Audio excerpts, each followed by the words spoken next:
Hi guys, welcome back to the channel. My name is Dave, and today I want to talk about early option assignments. So I get asked about this quite often. So in this case, I had sold some calls on XLI. That's the Spider Sector ETF based off the industrials. We'll talk a little bit more about that. But I had 300 shares when I went to sleep. When I woke up, I only had 100. They ran off in the middle of the night with 200 of my shares because they had that right, but not the obligation to do just that. So we'll talk about why they decided to exercise that option on 200 of my 300 shares. If that is what you're looking for, please stick around. Whoop.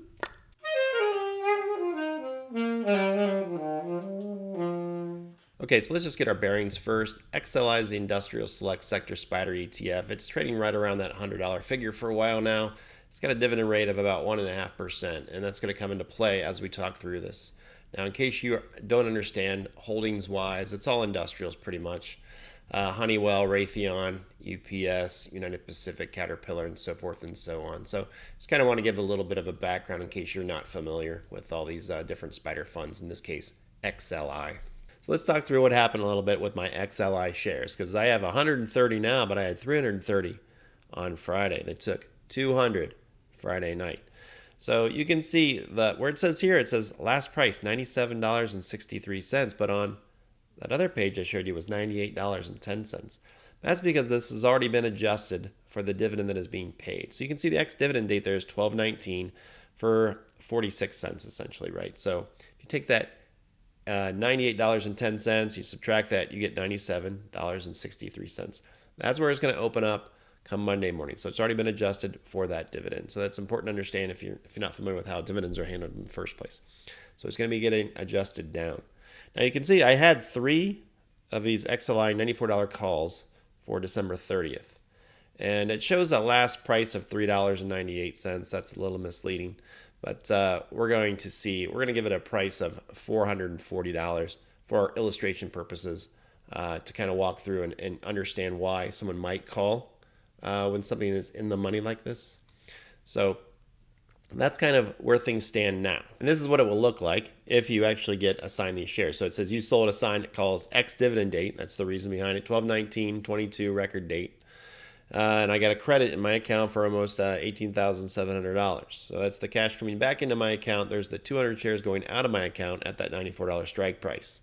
And there is a little bit of a fee associated with this too. Always keep those fees in mind.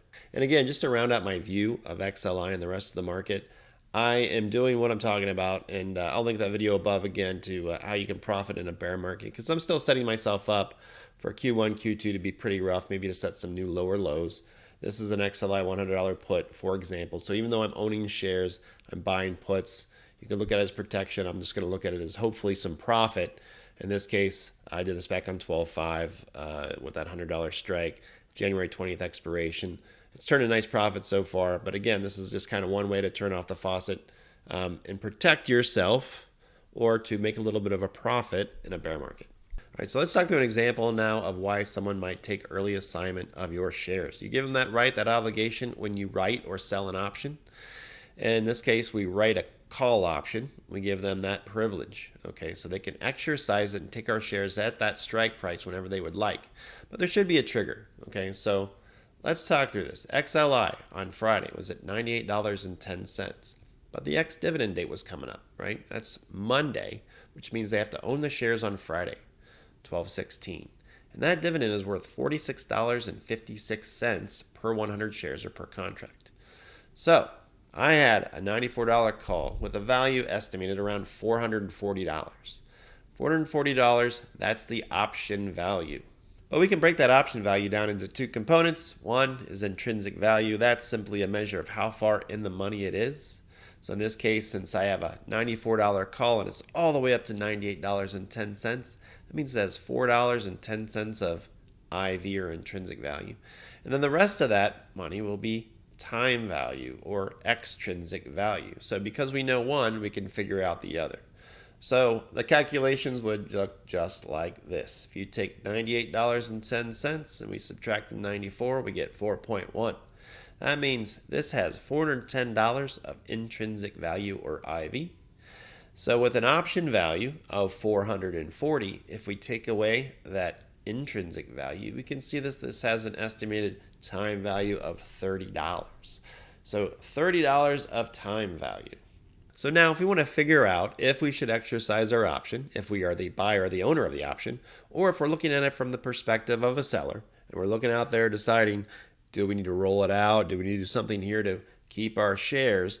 The calculation is as follows, right? First, if you do nothing on Monday, right, come Monday, stock's going to open up at $97.63 because it's going to go down by the value of that dividend.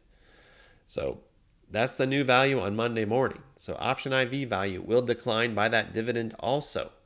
So right now we see it's worth $4.10. But on Monday, because the value is going to go down by the amount of that dividend, it's only going to be worth about $3.63.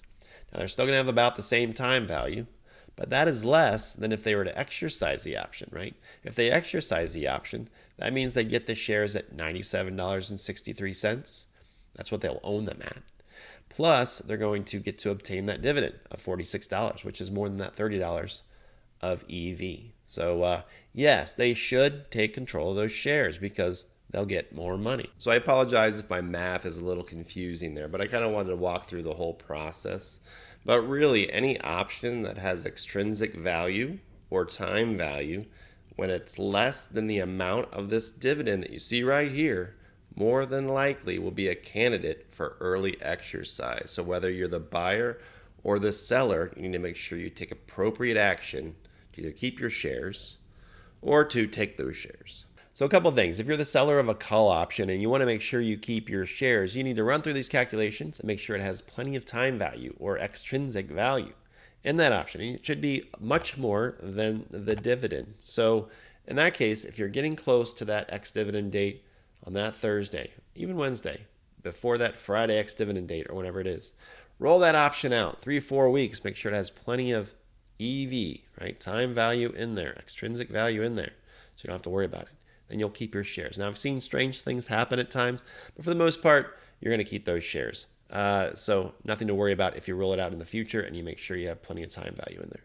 The other thing is, I think a good habit to build up is I like to, because I deal with a lot of dividend paying stocks as well, so I like to sell my call options at an expiration that's just prior to the ex-dividend date.